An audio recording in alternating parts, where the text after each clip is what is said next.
ده بقى البط اللي عاملين نعمل له الخلطات ومغلبنا معاه، البط البيور والبط المسكوفي. هو المفروض دلوقتي هو عمره شهرين. ابتدي اخلط له بقى الخلطات اللي انا عملتها لكم في الفيديوهات اللي فاتت، علشان يبتدي بقى اللحم يحلو كده، وعشان ايه يقعد شهر كمان، وبعد كده نبتدي نذبح بقى. بس المشكله ان البط ده متاخر في اوزانه بسبب الجري بتاعه، بيجري جري رهيب. يعني المفروض ادخل احط له اكل عشان ولا اصوره ولا اي حاجه. مجنون يجري قدامي جري بشكل رهيب، زي ما انتوا هتشوفوا معايا دلوقتي. طبعا الجري ده غلط خالص، يعني ده عيب في البط اصلا. المفروض البط بيبقى هادي كده وعاقل كده ويركز مكانه كده. لا مجنون، حتى انا عشان انتوا بتقولوا عشان مقربه منه، لا ده هو دايما كده. ادخل احط له اكل يجري بطريقه رهيبه، عشان كده متاخر في الاوزان بتاعته.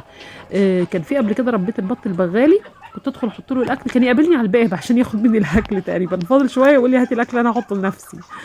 ف البط ده هصبر عليه شويه كمان بالخلطات والوصفات، وهوريكم كمان انا ضفت له حاجه جديده تانية هوريها لكم في الفيديو اللي جاي. برضو ده بتحلي لحم البط وتخليه كويس وتضيع منه الزفاره والدهون والكلام ده كله.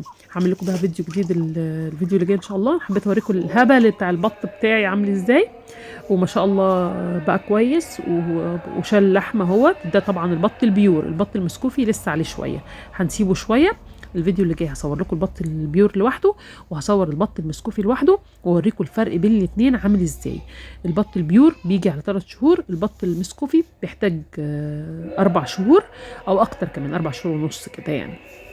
دمتم بألف خير.